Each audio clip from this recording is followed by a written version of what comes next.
ਸਾਰੇ ਭੈਣ ਭਰਾਵਾਂ ਨੂੰ ਜੈ ਮਸੀਹ ਦੀ। ਅੱਜ ਦੇ ਵਚਨ ਦਾ ਮਨਨ ਕਰਨ ਤੋਂ ਪਹਿਲਾਂ ਅਸੀਂ ਪ੍ਰਾਰਥਨਾ ਵਿੱਚ ਜਾਵਾਂਗੇ।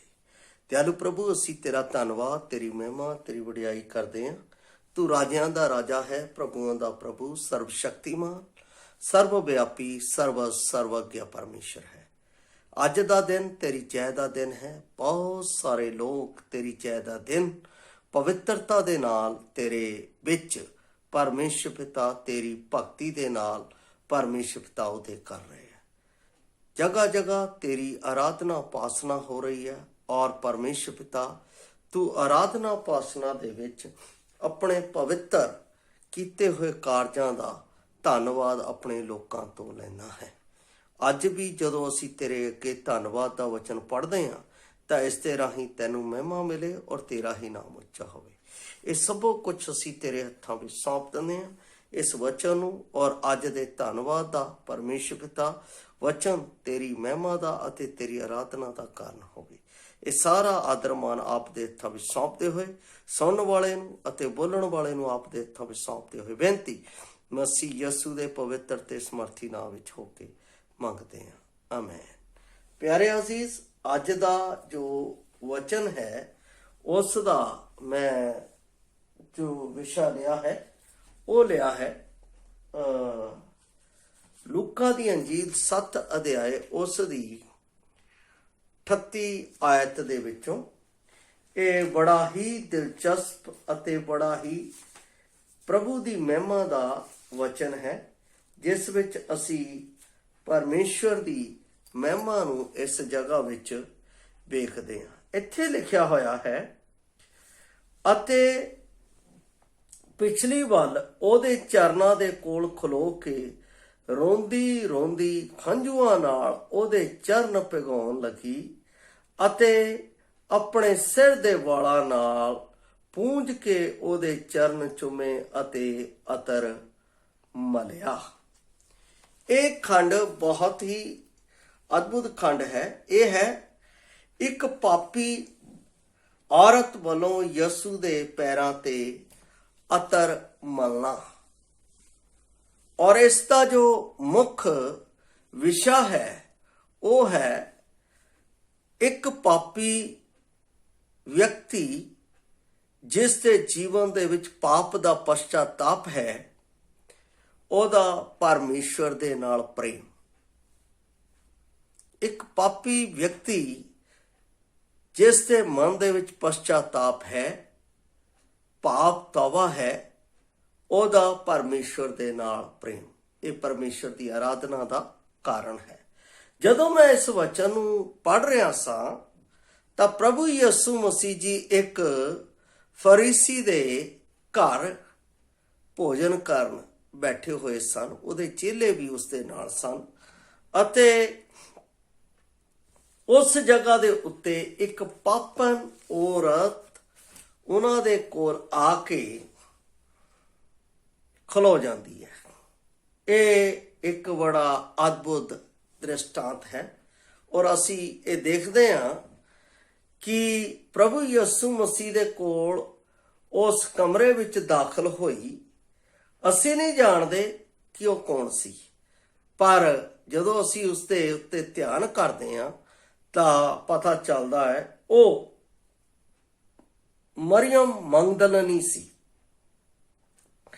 ਰਵਾਇਤ ਜਿਹੜੀ ਦੱਸਦੀ ਹੈ ਉਹ ਇਹੋ ਦੱਸਦੀ ਹੈ ਕਿ ਉਹ ਮਰੀਅਮ ਮਗਦਲਨੀ ਸੀ ਅਤੇ ਪਵਿੱਤਰ ਸ਼ਾਸਤਰ ਦੇ ਸਮਰਥਨ ਦੀ ਕਮੀ ਰੱਖਦੀ ਸੀ। ਉਹਦੇ ਵਿੱਚ ਬਾਈਬਲ ਅਤੇ ਪਰਮੇਸ਼ਵਰ ਦੇ ਨਿਯਮਾਂ ਦੀ ਕਮੀ ਸੀ। ਔਰ ਉਹ ਜਦੋਂ ਯਿਸੂ ਮਸੀਹ ਦੇ ਕੋਲ ਆਈ, ਇੱਕ ਬੜੀ ਇੰਪੋਰਟੈਂਟ ਗੱਲ ਹੈ, ਬਹੁਤ ਹੀ ਇੰਪੋਰਟੈਂਟ। ਉਹ ਜਦੋਂ ਯਿਸੂ ਮਸੀਹ ਦੇ ਕੋਲ ਆਈ ਤਾਂ ਅਸੀਂ ਕੀ ਦੇਖਦੇ ਹਾਂ, ਉਹ ਇੱਕ ਸ਼ੀਸ਼ੀ ਨਾਲ ਲੈ ਕੇ ਆਈ ਹੋਈ ਸੀ ਅਤੇ ਜਦੋਂ ਯਿਸੂ ਖਾਣ ਦੇ ਲਈ ਇੱਕ ਸੋਫੇ ਦੇ ਨਾਲ ਢਾਂਸਣਾ ਲਾ ਕੇ ਬੈਠਾ ਹੋਇਆ ਸੀ ਤਾਂ ਉਹਦੇ ਚਰਨਾਂ ਕੋਲ ਖੜੀ ਅਤੇ ਹੰਝੂਆਂ ਦੇ ਨਾਲ ਉਹਦੇ ਪੈਰ ਧੋਣੇ ਸ਼ੁਰੂ ਕੀਤੇ। देखो ਅਸੀਂ ਲੋਕ, मैं अपने जीवन के तजर्बे की गल कर रहा हाँ, ਜਦੋਂ ਅਸੀਂ ਆਰਾਧਨਾ ਦੇ ਲਈ ਜਾਂਦੇ ਹਾਂ ਜਾਂ ਕਲੀਸਿਆ ਦੇ ਵਿੱਚ ਜਾਂਦੇ ਹਾਂ ਤਾਂ ਕਿਵੇਂ ਜਾ ਰਹੇ ਹਾਂ? ਕੀ ਅਸੀਂ ਆਪਣਾ ਮਨ ਧੋਤਾ ਹੋਇਆ? ਕੀ ਸਾਡਾ ਅੰਤःਕਰਨ ਪਰਮੇਸ਼ਰ ਦੇ ਲਈ ਪਵਿੱਤਰ ਹੈ? ਔਰ ਜਿਸ ਪ੍ਰਭੂ ਦੀ ਅਸੀਂ ਬੰਦਗੀ ਦੇ ਲਈ ਜਾ ਰਹੇ ਹਾਂ, ਜਿਸ ਪਰਮੇਸ਼ਰ ਦੀ ਅਸੀਂ ਬੰਦਗੀ ਲਈ ਜਾ ਰਹੇ ਹਾਂ, ਕਿ ਉਸ ਦੇ ਲਈ ਸਾਡਾ ਜੀਵਨ ਪਵਿੱਤਰ? ਇਹ ਪ੍ਰਭੂ ਦੇ ਕੋਲ ਆਈ ਹੈ, ਪ੍ਰਭੂ ਦੇ ਕੋਲ ਖੜੀ ਹੈ, ਹੰਝੂਆਂ ਦੇ ਨਾਲ ਉਹਦੇ ਪੈਰ ਧੋ ਰਹੀ ਹੈ। ਮੈਂ ਸਮਝਦਾ ਹਾਂ ਫਰੀਸੀ ਦੇ ਘਰ ਆਈ, ਪਰ ਫਰੀਸੀ ਪਰਮੇਸ਼ਵਰ ਦਾ ਆਦਰ ਕਰਨਾ ਨਹੀਂ ਸੀ ਜਾਣਦਾ। ਫਰੀਸੀ ਕੌਣ ਹੈ? ਇਹ ਦੋ ਕੌਮਾਂ ਹੈ, ਫਰੀਸੀ ਅਤੇ ਸਦੂਕੀ। ਬਾਈਬਲ ਦੇ ਵਿੱਚ ਫਰੀਸੀ ਜਿਹੜੇ ਸੀ ਉਹ ਪੁਨਰਥਾਨ ਨੂੰ ਮੰਨਦੇ ਸੀ, ਪਰ ਸਦੂਕੀ ਪੁਨਰਥਾਨ ਨੂੰ ਨਹੀਂ ਸੀ ਮੰਨਦੇ। ਜੇ ਤੁਸੀਂ ਰਸੂਲਾਂ ਦੇ ਕਰਤੱਵ ਪੜ੍ਹੋ ਤਾਂ ਤੁਹਾਨੂੰ ਪਤਾ ਲੱਗ ਜਾਏਗਾ, ਜਦੋਂ ਗਮੀਲੀਅਲ ਇਸ ਚੀਜ਼ ਦੇ ਬਾਰੇ ਦੱਸਦਾ ਆ, ਪੌਲਸ ਦਾ ਰਸੂਲ ਦੇ ਬਾਰੇ ਦੱਸਦਾ ਆ, ਤਾਂ ਉੱਥੇ ਪਤਾ ਲੱਗਦਾ ਉਹਨਾਂ ਵਿੱਚ ਝਗੜਾ ਹੁੰਦਾ ਹੈ। ਤੇ ਗਮੀਲੀਅਲ ਹੀ ਹੈ ਜਿਹੜਾ ਦੱਸਦਾ ਹੈ ਕਿ ਪੁਨਰਥਾਨ ਹੈ। ਸਦੂਕੀ ਨਹੀਂ ਸੀ ਮੰਨਦੇ। ਉਹਨਾਂ ਦੀ ਸਿੱਖਿਆ ਦੇ ਵਿੱਚ, ਜਿਵੇਂ ਅੱਜ ਵੀ ਸਾਡੀਆਂ ਕਈ ਕਲੀਸਿਆਵਾਂ ਦੇ ਵਿੱਚ ਇਸ ਤਰ੍ਹਾਂ ਦੇ ਕਈ ਸਵਾਲ ਪੈਦਾ ਹੁੰਦੇ ਆ ਅਤੇ ਕਈ ਸਵਾਲ ਕਰਦੇ ਆ। ਪਰ ਇੱਥੇ ਮੈਂ ਜੋ ਦ੍ਰਿਸ਼ਟਾਂਤ ਪ੍ਰਭੂ ਦੀ ਆਰਾਧਨਾ ਦੇ ਲਈ ਪੜ੍ਹਿਆ ਹੈ, ਇਸ ਜਗ੍ਹਾ ਦੇ ਉੱਤੇ ਅਸੀਂ ਕੀ ਦੇਖ ਰਹੇ ਹਾਂ? ਇਹ ਔਰਤ ਪ੍ਰਭੂ ਦੇ ਕੋਲ ਆਈ ਹੈ। ਕਿਹਦੇ ਕੋਲ ਆਈ ਹੈ? ਪ੍ਰਭੂ ਦੇ ਕੋਲ। ਅਸੀਂ ਪ੍ਰਭੂ ਘਰ ਦੇ ਵਿੱਚ ਆਉਂਦੇ ਹਾਂ ਤੇ ਅਸੀਂ ਕੀ ਕਰਦੇ ਹਾਂ? ਉੱਥੇ ਆ ਕੇ ਇਸੇ ਤਰ੍ਹਾਂ ਆਰਾਧਨਾ ਕਰ ਰਹੇ ਹਾਂ, ਇਸੇ ਤਰ੍ਹਾਂ ਪ੍ਰਭੂ ਨੂੰ ਆਦਰ ਦੇ ਰਹੇ ਹਾਂ ਜਿਸ ਤਰ੍ਹਾਂ ਇਹ ਔਰਤ ਦੇ ਰਹੀ ਹੈ। ਅਸੀਂ ਚਰਚ ਦੇ ਵਿੱਚ ਆਉਨੇ ਆ, ਹੋਰ ਗੱਲਾਂ ਦੇ ਵਿੱਚ ਲੱਗ ਜਾਂਦੇ ਆ। ਕਿਸੇ ਦੇ ਨਾਲ ਕੋਈ ਗੱਲ ਕਰਨੀ ਸ਼ੁਰੂ ਕਰ ਦਿੰਦਾ, ਕੋਈ ਕਿਸੇ ਦੇ ਨਾਲ ਗੱਲ ਕਰਨੀ ਸ਼ੁਰੂ ਕਰ ਦਿੰਦਾ ਹੈ। ਅਸੀਂ ਉਸ ਪਰਮੇਸ਼ਵਰ ਦੇ ਉੱਤੇ ਧਿਆਨ ਕੇਂਦਰਿਤ ਨਹੀਂ ਕਰਦੇ ਜਿਸ ਦੀ ਆਰਾਧਨਾ ਕਰਨ ਦੇ ਲਈ ਅਸੀਂ ਆਏ ਹਾਂ। ਅਸੀਂ ਜੀਵਿਤ ਪਰਮੇਸ਼ਵਰ ਦੀ ਆਰਾਧਨਾ ਕਰਨ ਦੇ ਲਈ ਆਏ ਹਾਂ, ਕਿਉਂਕਿ ਉਹਨੇ ਸਾਨੂੰ ਆਪਣੇ ਪੁੱਤਰ ਪ੍ਰਭੂ ਯਿਸੂ ਮਸੀਹ ਦੇ ਰਾਹੀਂ ਸਾਨੂੰ ਜੀਵੰਤ ਕੀਤਾ ਹੈ। ਅਸੀਂ ਮੰਨਿਆ ਹੈ ਕਿ ਯਿਸੂ ਮਸੀਹ ਮੇਰਾ ਜਿੰਦਾ ਪਰਮੇਸ਼ਰ ਹੈ। ਮੈਂ ਮੰਨਿਆ ਹੈ ਕਿ ਯਿਸੂ ਮਸੀਹ ਮੇਰੇ ਪਾਪਾਂ ਦੇ ਲਈ ਮਾਰਿਆ ਗਿਆ, ਗੱਡਿਆ ਗਿਆ ਤੇ ਤੀਸਰੇ ਦਿਨ ਜੀ ਉੱਠਿਆ ਮੇਰਾ ਪ੍ਰਭੂ ਹੈ। ਉਸ ਨੇ ਮੈਨੂੰ ਆਪਣੀ ਆਰਾਧਨਾ ਦੇ ਲਈ ਚੁਣਿਆ ਹੈ, ਮੈਂ ਮੰਨਦਾ ਹਾਂ। ਪਰ ਕੀ ਮੈਂ ਜਦੋਂ ਉਹਦੀ ਬੰਦਗੀ ਦੇ ਲਈ ਜਾ ਰਿਹਾ ਹਾਂ ਤਾਂ ਕੀ ਮੇਰਾ ਧਿਆਨ ਉਹਦੇ ਉੱਤੇ ਹੈ? ਕੀ ਮੈਂ ਆਪਣੇ ਧਿਆਨ ਨੂੰ ਉਸ ਉੱਤੇ ਲਾ ਕੇ ਰੱਖਿਆ ਹੋਇਆ ਹੈ? ਇਹ ਔਰਤ ਆਈ ਹੈ, ਹੱਥ ਦੇ ਵਿੱਚ ਇਤਰ ਹੈ ਔਰ ਖੜੀ ਉੱਥੇ ਰੋ ਰਹੀ ਹੈ।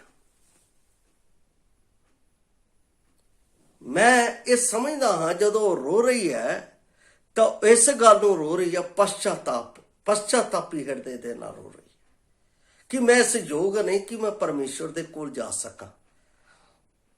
ਮੈਂ ਇਸ ਲਾਇਕ ਨਹੀਂ ਕਿ ਮੈਂ ਪਰਮੇਸ਼ਵਰ ਦੇ ਕੋਲ ਖੜੀ ਹੋ ਕੇ ਉਸ ਦੀ ਮਹਿਮਾ ਵਾਸਤੇ ਉਸ ਦੀ ਵਡਿਆਈ ਕਰ ਸਕਾਂ, ਮੈਂ ਉਸ ਦੇ ਨਾਮ ਨੂੰ ਉੱਚਾ ਕਰ ਸਕਾਂ। ਪਹਿਲੀ ਗੱਲ ਅਸੀਂ ਦੇਖਦੇ ਹਾਂ, ਇਹ ਔਰਤ ਆਈ ਹੈ। ਇਸਨੇ ਇਹ ਨਹੀਂ ਦੇਖਿਆ ਕਿ ਉਹ ਕਿਹਦਾ ਘਰ ਹੈ, ਉਸਨੇ ਇਹ ਨਹੀਂ ਦੇਖਿਆ, ਉਹਨੇ ਇਹ ਦੇਖਿਆ ਪ੍ਰਭੂ ਉੱਥੇ ਹੈ। ਔਰ ਉਹ ਪ੍ਰਭੂ ਦੇ ਕੋਲ ਜਾ ਕੇ ਖੜੀ ਹੋ ਗਈ ਹੈ। ਉਹਨੇ ਕਿਸੇ ਪ੍ਰਕਾਰ ਦੀ ਕੋਈ ਸ਼ਰਮ, ਕਿਸੇ ਪ੍ਰਕਾਰ ਦਾ ਕੋਈ ਉਹਦੇ ਵਿੱਚ ਝਿਜਕ ਨਹੀਂ, ਉਹ ਪ੍ਰਭੂ ਦੇ ਕੋਲ ਆਈ ਹੈ। ਉਸ ਪ੍ਰਭੂ ਦੇ ਕੋਲ ਆਈ ਹੈ ਜਿਹੜਾ ਪਾਪ ਨੂੰ क्षमा ਕਰਦਾ ਹੈ। ਉਸ ਪ੍ਰਭੂ ਦੇ ਕੋਲ ਆਈ ਹੈ ਜਿਹੜਾ ਜੀਵਨ ਦਿੰਦਾ ਹੈ। ਉਸ ਪ੍ਰਭੂ ਦੇ ਕੋਲ ਆਈ ਹੈ ਜਿਹੜਾ ਸਾਨੂੰ ਪੁੱਤਰ ਹੋਣ ਦਾ ਹੱਕ ਦਿੰਦਾ ਹੈ। ਉਸ ਪ੍ਰਭੂ ਦੇ ਕੋਲ ਆਈ ਹੈ ਜਿਹੜਾ ਸਾਨੂੰ ਸ਼ਾਂਤੀ ਦਿੰਦਾ ਹੈ। ਉਸ ਪ੍ਰਭੂ ਦੇ ਕੋਲ ਆਈ ਹੈ ਜਿਹੜਾ ਸਾਨੂੰ ਆਨੰਦ ਦਿੰਦਾ ਹੈ। ਉਸ ਪ੍ਰਭੂ ਦੇ ਕੋਲ ਆਈ ਹੈ ਜਿਹੜਾ ਸਾਨੂੰ ਸਾਰੇ ਦੁੱਖਾਂ ਅਤੇ ਚਿੰਤਾਵਾਂ ਤੋਂ ਮੁਕਤ ਕਰਦਾ ਹੈ। ਉਹਨੂੰ ਇਸ ਗੱਲ ਦਾ ਬੋਧ ਸੀ, ਇਸ ਗੱਲ ਦਾ ਗਿਆਨ ਸੀ ਕਿ ਇਹ ਸ੍ਰਿਸ਼ਟੀ ਕਰਤਾ ਪਰਮੇਸ਼ਰ ਹੈ ਜਿਹੜਾ ਮੇਰੇ ਪਾਪ ਨੂੰ ਬਖਸ਼ ਸਕਦਾ ਹੈ। ਇਹ ਉਹ ਸ੍ਰਿਸ਼ਟੀ ਕਰਤਾ ਨਹੀਂ, ਇਹ ਸੰਪੂਰਨ ਬ੍ਰਹਿਮੰਡ ਦਾ ਕਰਤਾ ਹੈ ਜਿਹੜਾ ਮੇਰੇ ਜੀਵਨ ਦੇ ਵਿੱਚ ਪਰਮੇਸ਼ਰ ਦੀ ਮਹਿਮਾ ਦੇ ਲਈ ਮੈਨੂੰ ਆਪਣੇ ਕੋਲ ਲੈ ਕੇ ਆ ਸਕਦਾ ਹੈ। ਕਿੰਨਾ ਅਦਭੁਤ ਇਸ ਔਰਤ ਦਾ ਖਿਆਲ ਸੀ, ਕਿੰਨੀ ਸੁੰਦਰ ਭਗਤੀ ਦੇ ਨਾਲ ਉੱਥੇ ਖੜੀ ਹੈ। ਦੇਖੋ, ਪਹਿਲੀ ਗੱਲ ਉਹ ਝੁਕੜਾ ਕਿਸ ਚੀਜ਼ ਨੂੰ ਦੱਸਦਾ ਹੈ? ਨਮਰਤਾ ਨੂੰ। ਹੰਝੂ ਵਗਾਣੇ ਕਿਸ ਚੀਜ਼ ਨੂੰ ਦੱਸਦਾ? ਪਛਤਾਪ ਨੂੰ। ਫਿਰ ਅੱਗੇ ਅਸੀਂ ਇਹ ਦੇਖਦੇ ਹਾਂ ਕਿ ਉਹ ਹੰਝੂਆਂ ਨਾਲ ਉਸਦੇ ਪੈਰਾਂ ਨੂੰ ਧੋਤਾ ਅਤੇ ਵਾਲਾਂ ਨਾਲ ਉਸ ਨੂੰ ਪੂੰਝਿਆ। ਇਹਦਾ ਮਤਲਬ ਆਪਣੀ ਇੱਜ਼ਤ ਉਸ ਪਰਮੇਸ਼ਵਰ ਦੇ ਪੈਰਾਂ 'ਚ ਰੱਖ ਦਿੱਤੀ। ਅਸੀਂ ਇਹ ਸਮਝਦੇ ਹਾਂ ਕਿ ਔਰਤ ਦੇ ਵਾਲ ਉਸ ਦੀ ਇੱਜ਼ਤ ਹੈ, ਉਸ ਦਾ ਸਵਾਭਿਮਾਨ ਹੈ। ਉਹ ਉਸਨੇ ਪ੍ਰਭੂ ਦੇ ਚਰਨਾਂ 'ਚ ਰੱਖ ਦਿੱਤਾ। ਕਿੰਨੀ ਵੱਡੀ ਆਰਾਧਨਾ ਹੈ, ਕਿੰਨੀ ਵੱਡੀ ਆਰਾਧਨਾ ਦਾ ਕਾਰਨ ਹੈ। ਅਸੀਂ ਆਪਣੇ ਪ੍ਰਭੂ ਦੇ ਕੋਲ ਚਰਨਾਂ ਦੇ ਵਿੱਚ ਆਉਂਦੇ ਹਾਂ। ਕਈ ਵਾਰ ਅਸੀਂ ਘਰੋਂ ਲੜ ਕੇ ਆਉਂਦੇ ਹਾਂ, ਕਈ ਵਾਰ ਅਸੀਂ ਕਿਸੇ ਨੂੰ ਧੋਖਾ ਦੇ ਕੇ ਆਉਂਦੇ ਹਾਂ, ਕਈ ਵਾਰ ਅਸੀਂ ਜਾਂਦੇ ਨਹੀਂ ਹਾਂ, ਕਈ ਵਾਰ ਅਸੀਂ ਮਨ ਦੇ ਵਿੱਚ ਠਠਾਈ ਦੇ ਨਾਲ ਉੱਥੇ ਜਾਂਦੇ ਹਾਂ। ਕਈ ਵਾਰ ਸਾਡੇ ਮਨ ਦੇ ਵਿੱਚ ਹੁੰਦਾ ਵੀ ਮੈਂ ਜਾਣਾ ਆ, ਪਰ ਅਸੀਂ ਉੱਥੇ ਜਾ ਕੇ ਆਰਾਧਨਾ ਦਿੰਦੇ ਨਹੀਂ, ਆਰਾਧਨਾ ਕਰਦੇ ਨਹੀਂ। ਪਰ ਇਹ ਔਰਤ ਜਿਹੜੀ ਇੱਕ ਪਾਪਣ ਸੀ, ਜਿਸ ਨੂੰ ਆਪਣੇ ਜੀਵਨ ਦੇ ਬਾਰੇ ਪਤਾ ਸੀ, ਉਹ ਪ੍ਰਭੂ ਦੇ ਚਰਨਾਂ ਦੇ ਵਿੱਚ ਖੜੀ ਹੈ। ਪ੍ਰਭੂ ਨੇ ਮਨ ਹੀ ਮਨ ਸਮਝ ਲਿਆ ਹੈ, ਮਨ ਹੀ ਮਨ ਇਸ ਗੱਲ ਨੂੰ ਜਾਣ ਲਿਆ ਹੈ ਕਿ ਔਰਤ ਕੌਣ ਹੈ। ਔਰ ਉੱਥੇ ਜਿਹੜੇ ਲੋਕ ਖੜੇ ਸੀ ਉਹਨਾਂ ਨੇ ਵੀ ਜਾਣ ਲਿਆ ਕੌਣ ਹੈ। ਉਹ ਮਨ ਦੇ ਵਿੱਚ ਉਸ ਦੇ ਪ੍ਰਤੀ ਬੁਰਾਈ ਕਰ ਰਿਹਾ ਔਰ ਪ੍ਰਭੂ ਯਿਸੂ ਮਸੀਹ ਦੇ ਉੱਤੇ ਉਸ ਦੇ ਪਰਮੇਸ਼ਰ ਹੋਣ ਤੇ ਇਨਕਾਰ ਕਰ ਰਹੇ ਆ। ਉਹ ਕਹਿ ਰਹੇ ਜੇ ਪਰਮੇਸ਼ਰ ਹੁੰਦਾ ਤਾਂ ਜਾਣ ਲੈਂਦਾ ਕਿ ਇਹ ਕੌਣ ਹੈ। ਪਿਆਰੋ, ਪ੍ਰਭੂ ਯਿਸੂ ਮਸੀਹ ਸ੍ਰਿਸ਼ਟੀ ਕਰਤਾ ਹੈ। ਪ੍ਰਭੂ ਯਿਸੂ ਮਸੀਹ ਸਰਵਗ ਸ੍ਰਿਸ਼ਟੀ ਦਾ, ਬ੍ਰਹਮੰਡ ਦਾ ਕਰਤਾ ਹੈ, ਜਿਸ ਨੇ ਇਸ ਪੂਰੀ ਦੁਨੀਆ ਦੇ ਵਿੱਚੋਂ ਮੈਨੂੰ ਆਪਣੇ ਕੋਲ ਬੁਲਾ ਲਿਆ ਹੈ। ਜਿਸ ਤਰ੍ਹਾਂ ਇਸ ਔਰਤ ਨੂੰ ਬੁਲਾਇਆ ਹੈ, ਇਹ ਔਰਤ ਆਈ ਹੈ, ਇਸ ਨੇ ਆਪਣੇ ਆਪ ਨੂੰ ਉਸਦੇ ਅੱਗੇ ਦੀਨ ਕੀਤਾ ਹੈ, ਇਸ ਨੇ ਆਪਣੇ ਦਿਲ ਨੂੰ ਉਸਦੇ ਅੱਗੇ ਖੋਲ ਕੇ ਰੱਖ ਦਿੱਤਾ ਹੈ, ਹੰਝੂਆਂ ਦੇ ਨਾਲ ਉਸਦੇ ਪੈਰਾਂ ਨੂੰ ਧੋ ਕੇ ਉਸਦਾ ਆਦਰ ਕੀਤਾ ਹੈ, ਵਾਲਾਂ ਦੇ ਨਾਲ ਆਪਣੀ ਇੱਜ਼ਤ ਨੂੰ ਉਸਦੇ ਹੱਥਾਂ ਦੇ ਵਿੱਚ ਦੇ ਦਿੱਤਾ ਹੈ। ਕੀ ਅਸੀਂ ਇਸ ਤਰ੍ਹਾਂ ਕਰ ਰਹੇ ਹਾਂ? ਕੀ ਅਸੀਂ ਇਸ ਤਰ੍ਹਾਂ ਦੇ ਨਾਲ ਪ੍ਰਭੂ ਦੀ ਆਰਾਧਨਾ ਕਰ ਰਹੇ ਹਾਂ? ਕੀ ਅਸੀਂ ਆਪਣੇ ਪ੍ਰਭੂ ਨੂੰ ਇੰਨਾ ਆਦਰ ਦੇ ਰਹੇ? ਜੇ ਅਸੀਂ ਇਹ ਨਹੀਂ ਕਰ ਰਹੇ ਪਿਆਰੋ, ਤਾਂ ਮੇਰੀ ਆਰਾਧਨਾ ਨਹੀਂ ਹੈ, ਮੇਰੀ ਭਗਤੀ ਨਹੀਂ ਹੈ। ਕਹਿਣ ਦਾ ਭਾਵ, ਇਸ ਔਰਤ ਨੇ ਆਪਣੇ ਆਪ ਨੂੰ ਪੂਰਨ ਰੀਤੀ ਨਾਲ ਉਸ ਪਰਮੇਸ਼ਰ ਸ੍ਰਿਸ਼ਟੀ ਕਰਤਾ ਦੇ ਅੱਗੇ ਆਪਣੇ ਆਪ ਨੂੰ ਸਰੈਂਡਰ ਕੀਤਾ ਸੀ। ਪੂਰੀ ਤਰ੍ਹਾਂ ਨਾਲ ਉਸ ਨੂੰ ਸੌਂਪ ਦਿੱਤਾ ਸੀ। ਔਰ ਸੌਂਪਣ ਦਾ ਭਾਵ ਇਸ ਜਗ੍ਹਾ ਦੇ ਉੱਤੇ ਜਦੋਂ ਮੈਂ ਪੜ੍ਹਦਾ ਹਾਂ ਤਾਂ ਕੀ ਕਹਿੰਦਾ? ਯਿਸੂ ਨੇ ਉਸ ਨੂੰ ਉੱਤਰ ਦੇ ਕੇ ਕਿਹਾ, ਸ਼ਮੌਨ, ਮੈਨੂੰ ਤੈਨੂੰ ਕੁਝ ਕਹਿਣਾ ਹੈ। ਉਹ ਬੋਲਿਆ, ਹੇ ਗੁਰੂ, ਕਹਿ। ਪ੍ਰਭੂ ਯਿਸੂ ਮਸੀਹ ਜੀ ਇਸ ਦ੍ਰਿਸ਼ਟਾਂਤ ਦਾ ਅਰਥ ਉਹਨੂੰ ਸਾਫ਼ ਰੀਤੀ ਨਾਲ ਦੱਸ ਰਹੇ। ਉਸਨੇ ਕੀ ਕਿਹਾ? ਧਿਆਨ ਨਾਲ ਸੁਣਨਾ ਇਸ ਗੱਲ ਨੂੰ। ਉਸਨੇ ਕਿਹਾ ਕਿ ਸ਼ਮੌਨ ਨੇ ਉੱਤਰ ਦਿੱਤਾ, ਮੇਰੀ ਸਮਝ 'ਚ ਉਹ ਹੈ ਕਿ ਜਿਸ ਨੇ ਜ਼ਿਆਦਾ ਛੱਡ ਦਿੱਤਾ, ਉਸਨੇ ਕਿਹਾ, ਤੂੰ ਠੀਕ ਕਹਿਣਾ ਹੈ। ਇਹ ਔਰਤ ਵੱਲ ਫਿਰ ਕੇ ਕਿਹਾ ਸ਼ਮੌਨ ਨੂੰ, ਕੀ ਤੂੰ ਇਸ ਔਰਤ ਨੂੰ ਦੇਖਦਾ ਹੈ? ਮੈਂ ਤੇਰੇ ਘਰ ਆਇਆ, ਪਰ ਤੈਂ ਮੇਰੇ ਪੈਰ ਧੋਣ ਦੇ ਲਈ ਪਾਣੀ ਨਾ ਦਿੱਤਾ। ਇਸ ਨੇ ਮੇਰੇ ਪੈਰਾਂ ਨੂੰ ਹੰਝੂਆਂ ਦੇ ਨਾਲ ਭੁਗਾਇਆ ਅਤੇ ਵਾਲਾਂ ਨਾਲ ਪੂੰਝ ਦਿੱਤਾ। ਤੂੰ ਮੈਨੂੰ ਚੁੰਬਨ ਨਹੀਂ ਦਿੱਤਾ, ਪਰ ਜਦ ਤੋਂ ਮੈਂ ਆਇਆ ਇਸ ਨੇ ਮੇਰੇ ਪੈਰਾਂ ਨੂੰ ਚੁੰਮਣਾ ਨਾ ਛੁੱਟਿਆ। ਤੂੰ ਮੇਰੇ ਸਿਰ ਤੇ ਤੇਲ ਨਹੀਂ ਚੱਸਿਆ, ਪਰ ਇਸ ਨੇ ਮੇਰੇ ਪੈਰਾਂ ਵਿੱਚ ਇੱਤਰ ਮਲਿਆ ਹੈ। ਇਸ ਲਈ ਮੈਂ ਤੈਨੂੰ ਕਹਿੰਦਾ ਹਾਂ ਕਿ ਇਸ ਦੇ ਪਾਪ ਜੋ ਬਹੁਤੇ ਸੀ ਮਾਫ ਹੋਏ, ਕਿਉਂਕਿ ਇਸ ਨੇ ਬਹੁਤ ਪ੍ਰੇਮ ਕੀਤਾ ਹੈ। ਜਿਹਨੇ ਥੋੜਾ ਕੀਤਾ ਉਸਦੇ ਥੋੜੇ ਪਾਪ ਮਾਫ ਹੋਏ ਹਨ। ਪ੍ਰੇਮ ਘੱਟ ਕੀਤਾ ਹੈ। ਮੇਰੇ ਪ੍ਰਭੂ ਨੇ ਮੇਰੇ ਨਾਲ ਸੰਪੂਰਨ ਪ੍ਰੇਮ ਕੀਤਾ ਹੈ। ਜੇ ਮੇਰੇ ਪਰਮੇਸ਼ਵਰ ਨੇ ਮੇਰੇ ਨਾਲ ਯਿਸੂ ਮਸੀਹ ਦੇ ਵਿੱਚ ਪੂਰਨ ਪ੍ਰੇਮ ਕਾਲਵਰੀ ਕਰੂਸ ਦੇ ਉੱਤੇ ਕੀਤਾ ਹੈ, ਤਾਂ ਮੇਰਾ ਪ੍ਰੇਮ ਉਹਦੀ ਭਗਤੀ ਦੇ ਲਈ ਅਧੂਰਾ ਕਿਉਂ? ਅਧੂਰੇ ਦਾ ਮਤਲਬ ਮੈਂ ਆਪ ਨੂੰ ਸਮਝਾਉਣਾ ਚਾਹੁੰਦਾ। ਜਦੋਂ ਅਸੀਂ ਪ੍ਰਭੂ ਆਰਾਧਨਾ ਦੇ ਲਈ ਨਿਕਲਦੇ ਹਾਂ ਤਾਂ ਕਦੀ ਇਹ ਸੋਚ ਕੇ ਨਿਕਲਿਆ ਕਿ ਮੇਰਾ ਪ੍ਰਭੂ ਉੱਥੇ ਇੰਤਜ਼ਾਰ ਕਰ ਰਿਹਾ ਹੋਣਾ ਮੇਰੀ ਭਗਤੀ ਦੇ ਲਈ, ਮੈਨੂੰ ਮਿਲਣ ਦੀ ਚਾਹਤ ਉਹ ਰੱਖਦਾ ਹੈ, ਤੇ ਕੀ ਮੈਂ ਉਸ ਦੇ ਲਈ ਜਾਣ ਨੂੰ ਜਲਦੀ ਕਰ ਰਿਹਾ? ਅਸੀਂ ਆਪਣੇ ਕੰਮ ਧੰਦਿਆਂ ਦੇ ਵਿੱਚ ਲੱਗੇ ਹੋਏ 5 ਮਿੰਟ ਲੇਟ ਹੋ ਗਏ, ਕੋਈ ਗੱਲ ਨਹੀਂ। 10 ਮਿੰਟ ਲੇਟ ਹੋ ਗਏ, ਕੋਈ ਗੱਲ ਨਹੀਂ। ਅੱਧਾ ਘੰਟਾ ਲੇਟ ਹੋ ਗਏ, ਕੋਈ ਗੱਲ ਨਹੀਂ। ਅਸੀਂ ਉਸ ਰਿਸਪੌਂਸਿਬਿਲਟੀ ਨੂੰ, ਪ੍ਰਭੂ ਦੇ ਬਚਨ ਦੇ ਨਾਲ ਪ੍ਰੇਮ ਕਰਨਾ, ਸਮੇਂ ਦੇ ਨਾਲ ਉਸ ਦੇ ਘਰ ਦੇ ਵਿੱਚ ਪਹੁੰਚ ਕੇ ਉਸ ਦੀ ਬੰਦਗੀ ਕਰਨਾ ਹੈ। ਬਾਈਬਲ ਦੇ ਵਿੱਚ ਮੈਂ ਪਿਛਲੇ ਕੱਲ ਮੈਂ ਦੱਸ ਰਿਹਾ ਸੀ ਕਿ ਪ੍ਰਭੂ ਨੇ ਮੇਰੇ ਲਈ ਆਪਣੇ ਸਮੇਂ ਸਿਰ ਮੇਰੇ ਲਈ ਆਪਣੀ ਜਾਨ ਦਿੱਤੀ। ਇਸ ਲਈ ਉਹਦੀ ਗਵਾਹੀ ਸਮੇਂ ਸਿਰ ਸਾਡੇ ਉੱਤੇ ਪ੍ਰਗਟ ਹੋਈ। ਜੋ ਸਮੇਂ ਸਿਰ ਨਾ ਆਉਂਦਾ ਤਾਂ ਅੱਜ ਵੀ ਅਸੀਂ ਪਾਪਾਂ ਦੇ ਵਿੱਚ ਹੋਣਾ ਸੀ।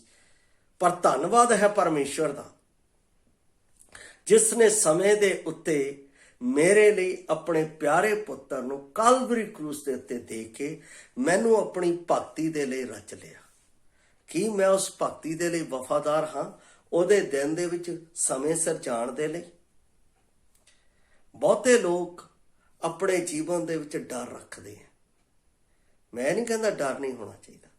ਡਰ ਪਰਮੇਸ਼ਵਰ ਦਾ ਹੋਣਾ ਚਾਹੀਦਾ, ਸੰਸਾਰ ਦਾ, ਸੰਸਾਰ ਦੀਆਂ ਗੱਲਾਂ ਦਾ, ਸੰਸਾਰ ਦੇ ਭੋਜਨਾਂ ਦਾ, ਸੰਸਾਰ ਦੀਆਂ ਬਿਮਾਰੀਆਂ ਦਾ, ਸੰਸਾਰ ਦੇ ਖਿਆਲਾਤਾਂ ਦਾ, ਸੰਸਾਰ ਦੇ ਗੰਦੇ ਕੰਮਾਂ ਦਾ ਸਾਡੇ ਵਿੱਚ ਖਿਆਲ ਨਹੀਂ ਹੋਣਾ ਚਾਹੀਦਾ। ਮੇਰੇ ਵਿੱਚ ਸਿਰਫ ਖਿਆਲ ਹੋਣਾ ਚਾਹੀਦਾ ਪਰਮੇਸ਼ਵਰ ਦੀ ਭਗਤੀ ਦਾ, ਜਿਸ ਦਾ ਪ੍ਰਤੀਫਲ ਮੈਨੂੰ ਸਵਰਗ ਦੇ ਵਿੱਚ ਮਿਲੇਗਾ ਔਰ ਉਹ ਦੇਗਾ।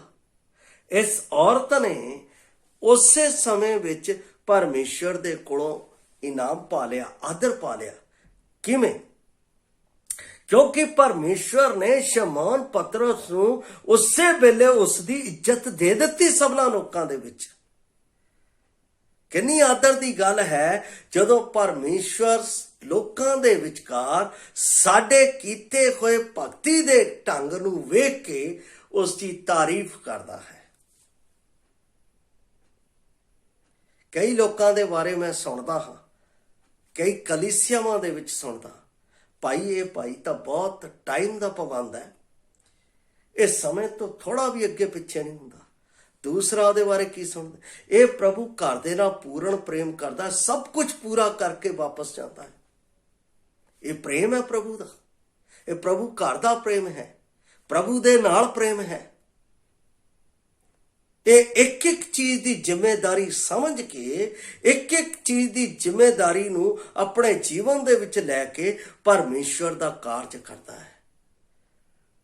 ਉਸ ਦੇ ਵਿੱਚ ਆਪਣਾ ਸਵਾਰਥ ਨਹੀਂ ਦੇਖਦਾ, ਉਸ ਦੇ ਵਿੱਚ ਆਪਣੇ ਜੀਵਨ ਦੇ ਵਿੱਚ ਕਿਸੇ ਚੀਜ਼ ਦੀ ਰੁਕਾਵਟ ਨਹੀਂ ਆਉਣ ਦਿੰਦਾ। ਇਹ ਪਰਮੇਸ਼ਵਰ ਦੇ ਲਈ ਆਪਣੇ ਆਪ ਨੂੰ ਦੇਣ ਦੇ ਲਈ ਸਮਰਪਿਤ ਹੈ। ਜਿਹੜਾ ਆਪਣੇ ਆਪ ਨੂੰ ਪਰਮੇਸ਼ਵਰ ਦੇ ਦੇਣ ਲਈ ਸਮਰਪਿਤ ਹੈ, ਉਹ ਸੱਚੀ ਆਰਾਧਨਾ ਪ੍ਰਭੂ ਦੇ ਲਈ ਸਵਕਿਰਤ ਹੈ, ਉਹ ਉਸ ਨੂੰ ਕਬੂਲ ਹੈ। ਇੱਥੇ ਇਸ ਔਰਤ ਨੇ ਸੰਪੂਰਨ ਰੀਤੀ ਨਾਲ ਆਪਣੇ ਆਪ ਨੂੰ ਪਰਮੇਸ਼ਵਰ ਨੂੰ ਦੇ ਦਿੱਤਾ ਔਰ ਪਰਮੇਸ਼ਵਰ ਨੇ ਵੀ ਉਸ ਨੂੰ ਸੰਪੂਰਨ ਰੀਤੀ ਨਾਲ ਆਪਣੇ ਕਬੂਲ ਕਰਕੇ ਉਸ ਨੂੰ ਆਦਰ ਦੇ ਦਿੱਤਾ। ਜਿਹਨੇ ਜ਼ਿਆਦਾ ਪ੍ਰੇਮ ਕੀਤਾ ਹੈ ਉਸ ਤੇ ਜ਼ਿਆਦਾ ਪਾਪ ਮਾਫ ਹੈ। ਦੇਖੋ, ਇਸ ਔਰਤ ਨੇ ਸੰਪੂਰਨਤਾਈ ਦੇ ਨਾਲ ਆਪਣੇ ਆਪ ਨੂੰ ਪਰਮੇਸ਼ਰ ਦੇ ਅੱਗੇ ਡੋਲ ਕੇ ਰੱਖ ਦਿੱਤਾ ਹੈ, ਸਮਰਪਿਤ ਕਰ ਦਿੱਤਾ ਹੈ ਕਿ ਅਸੀਂ ਆਪਣੇ ਮਨ ਔਰ ਦਿਲ, ਆਪਣੇ ਪੂਰੇ ਤਨ ਮਨ ਨੂੰ ਪਰਮੇਸ਼ਰ ਨੂੰ ਦੇ ਰਹੇ, ਜਿਸ ਨੇ ਮੇਰੇ ਲਈ ਆਪਣਾ ਸੰਪੂਰਨ ਜੀਵਨ ਦੇ ਦਿੱਤਾ। ਜੇ ਅਸੀਂ ਇਸ ਤਰ੍ਹਾਂ ਦੇ ਰਹੇ ਹਾਂ ਤਾਂ ਪਰਮੇਸ਼ਰ ਮੇਰੀ ਇਸ ਭਗਤੀ ਤੋਂ ਖੁਸ਼ ਹੋਵੇਗਾ, ਆਨੰਦਿਤ ਹੋਵੇਗਾ ਅਤੇ ਉਸ ਆਨੰਦ ਦੇ ਵਿੱਚ ਉਹ ਮੈਨੂੰ ਆਪਣਾ ਪ੍ਰਤੀਫਲ ਦੇਵੇਗਾ। ਜੇ ਤੁਸੀਂ ਚਾਹੁੰਦੇ ਹੋ ਕਿ ਪਰਮੇਸ਼ਰ ਦੀ ਭਗਤੀ ਦਾ, ਉਸ ਦੀ ਆਰਾਧਨਾ ਦਾ ਪ੍ਰਤੀਫਲ ਆਪਣੇ ਜੀਵਨ 'ਚ ਪਾਉਣਾ, ਤਾਂ ਸੰਪੂਰਨ ਤੌਰ ਤੇ ਜਿਸ ਤਰ੍ਹਾਂ ਇਸ ਔਰਤ ਨੇ ਆਪਣੇ ਆਪ ਨੂੰ ਪਰਮੇਸ਼ਰ ਪੁੱਤਰ ਦੇ ਅੱਗੇ ਡੋਲ ਕੇ ਰੱਖ ਦਿੱਤਾ, ਇਸੇ ਤਰ੍ਹਾਂ ਮੈਂ ਵੀ ਪਰਮੇਸ਼ਰ ਦੀ ਆਰਾਧਨਾ ਦੇ ਲਈ ਆਪਣੇ ਆਪ ਨੂੰ ਸੰਪੂਰਨ ਤਨ ਮਨ ਧਨ ਦੇ ਨਾਲ ਉਸ ਨੂੰ ਸਮਰਪਿਤ ਕਰਦੇ ਹਾਂ, ਤਾਂ ਕਿ ਪਰਮੇਸ਼ਰ ਮੇਰੇ ਜੀਵਨ 'ਚ ਇਸ ਭਗਤੀ ਨੂੰ ਸਵੀਕਾਰ ਕਰ ਸਕੇ। ਭਗਤੀ ਕੀ ਹੈ? ਪਰਮੇਸ਼ਰ, ਜਿਉਂਦੇ ਪਰਮੇਸ਼ਰ ਨੂੰ ਉਹਦੇ ਕੀਤੇ ਹੋਏ ਉਪਕਾਰਾਂ ਦਾ ਧੰਨਵਾਦ ਦੇਣਾ। ਪਰਮੇਸ਼ਰ ਹਰ ਦਿਨ ਮੇਰੇ ਲਈ ਉਪਕਾਰ ਕਰ। ਅਸੀਂ ਸਾਲ ਦੇ ਅੰਤਿਮ ਘੜੀਆਂ ਦੇ ਵਿੱਚ ਪਹੁੰਚ ਚੁੱਕੇ ਹਾਂ। ਸਾਡੇ ਕੋਲ ਹੁਣ ਮਾਤਰ 4 ਦਿਨ ਬਾਕੀ ਰਹਿ ਗਏ। ਕੱਲ 27 ਤਰੀਕ ਹੈ, ਉਸ ਤੋਂ ਬਾਅਦ ਸਾਡੇ ਕੋਲ 4 ਦਿਨ ਰਹਿ ਗਏ। 4 ਦਿਨ, ਇਹਦਾ ਮਤਲਬ ਉਸ ਨੇ ਮੇਰੇ ਲਈ, ਜਦੋਂ ਅਸੀਂ ਉਸ ਦੇ ਵਚਨ ਦੇ 361 ਦਿਨ ਮੇਰੇ ਨਾਲ ਭਲਾਈ ਕੀਤੀ ਹੈ। 361 ਦਿਨ ਉਸਨੇ ਮੈਨੂੰ ਸੰਭਾਲਿਆ ਹੈ। 361 ਦਿਨ ਉਹ ਮੇਰੇ ਨਾਲ ਵਫਾਦਾਰ ਰਿਹਾ ਹੈ। ਚਾਹੇ ਮੈਂ ਬਿਮਾਰੀ ਦੇ ਵਿੱਚ ਸੀ, ਚਾਹੇ ਮੈਂ ਸੰਕਟ ਦੇ ਵਿੱਚ ਸੀ, ਚਾਹੇ ਕਿਹੋ ਜਿਹੀ ਪਰਿਸਥਿਤੀਆਂ 'ਚ, ਚਾਹੇ ਮੈਂ ਸਫ਼ਰ ਦੇ ਵਿੱਚ ਸੀ, ਉਹ ਮੇਰੇ ਨਾਲ ਵਫਾਦਾਰ ਰਿਹਾ। ਇਹ ਉਸ ਦਾ ਧੰਨਵਾਦ ਹੈ। ਇਸ ਨੂੰ ਭਰਾਓ, ਚੋਰੀ ਨਾ ਹੋਣ ਦਿਓ, ਇਸ ਦੇ ਵਿੱਚ ਅਣਗਹਿਲੀ ਨਾ ਕਰਿਓ। ਪਰਮੇਸ਼ਰ ਦਾ ਧੰਨਵਾਦ ਉਹਦੇ ਕੀਤੇ ਹੋਏ ਸਾਡੇ ਜੀਵਨ ਦੇ ਵਿੱਚ ਇੱਕ ਇੱਕ ਪਲ ਦਾ ਉਸ ਨੂੰ ਦੇ ਦਿਓ, ਜਿਸ ਦੇ ਨਾਲ ਉਹ ਆਨੰਦਿਤ ਹੋ ਕੇ ਤੁਹਾਨੂੰ ਪ੍ਰਤੀਫਲ ਦੇਵੇ। ਅਸੀਂ ਆਖਰੀ ਐਤਵਾਰ ਦੇ ਵਿੱਚ, ਆਖਰੀ ਅਸੀਂ ਇਸ ਸੰਡੇ ਦੇ ਵਿੱਚ, ਜਿਸ ਦੇ ਵਿੱਚ ਅਸੀਂ ਸਾਲ ਦੀਆਂ ਸਾਰੀਆਂ ਕੀਤੀਆਂ ਹੋਈਆਂ ਭਲਾਈਆਂ ਦਾ ਉਸ ਨੂੰ ਇੱਥੇ ਧੰਨਵਾਦ ਦੇਣਾ ਹੈ, ਤਾਂ ਕਿ ਮੇਰਾ ਪਰਮੇਸ਼ਰ ਇਸ ਧੰਨਵਾਦ ਦੇ ਨਾਲ ਆਨੰਦਿਤ ਹੋ ਕੇ ਮੈਨੂੰ ਆਉਣ ਵਾਲੇ ਵਰੇ ਦੇ ਵਿੱਚ ਆਪਣੀ ਬਰਕਤ ਦੇ ਨਾਲ ਉਸ ਦਾ ਸੂਰਜ ਉਦੇ ਕਰੇ ਔਰ ਉਸ ਦੇ ਨਾਲ ਪਰਮੇਸ਼ਰ ਦਾ ਨਾਮ ਮੇਰੇ ਜੀਵਨ ਵਿੱਚ ਉੱਚਾ ਹੋਵੇ। ਇਸ ਲਈ ਆਓ ਅਸੀਂ ਉਸ ਜਿਉਂਦੇ ਪਰਮੇਸ਼ਰ ਦਾ ਧੰਨਵਾਦ ਕਰੀਏ, ਜਿਸ ਨੇ ਮੈਨੂੰ ਆਪਣੇ ਪਵਿੱਤਰ ਲਹੂ ਦੇ ਨਾਲ ਮੁੱਲ ਖਰੀਦ ਕੇ ਆਪਣੀ ਭਗਤੀ ਦੇ ਕੋਲ ਲੈ ਕੇ ਆਇਆ ਹੈ। ਮੈਂ ਪਰਮੇਸ਼ਰ ਦੇ ਇਸ ਵਚਨ ਦੇ ਨਾਲ ਕਿ ਉਸ ਨੇ ਆਪਣੇ ਆਪ ਨੂੰ ਉਹ ਹੰਝੂਆਂ ਦੇ ਨਾਲ ਧੋਤਾ ਅਤੇ ਵਾਲਾਂ ਦੇ ਨਾਲ ਪੂੰਝਿਆ ਅਤੇ ਉਸ ਨੂੰ ਪਿਆਰ ਕਰਨਾ ਨਾ ਛੱਡਿਆ। ਤੁਸੀਂ ਪਰਮੇਸ਼ਰ ਨੂੰ ਕਿੰਨਾ ਪਿਆਰ ਕਰਦੇ ਹੋ, ਇਹ ਪਰਮੇਸ਼ਰ ਦੇ ਪਵਿੱਤਰ ਵਚਨ ਦੇ ਨਾਲ ਪਤਾ ਚੱਲ ਜਾਏਗਾ। ਜੇ ਤੁਸੀਂ ਇਸ ਦੇ ਨਾਲ ਪਿਆਰ ਕਰਦੇ ਹੋ ਤਾਂ ਪਰਮੇਸ਼ਰ ਤੁਹਾਨੂੰ ਉਸ ਦੀ ਆਸ਼ੀਸ਼ ਤੁਹਾਡੇ ਜੀਵਨ 'ਚ ਜ਼ਰੂਰ ਦੇਵੇਗਾ। ਪ੍ਰਭੂ ਆਪਣੇ ਇਸ ਵਚਨ ਦੇ ਨਾਲ ਸਾਨੂੰ ਉਸ ਦਾ ਧੰਨਵਾਦ ਅਤੇ ਉਸ ਦੀ ਭਗਤੀ ਕਰਨ ਦੇ ਲਈ ਸਾਡੀ ਮਦਦ ਕਰੇ। ਜੈ ਮਸੀਹ ਦੀ। ਮਾਰਾਨਾਥਾ।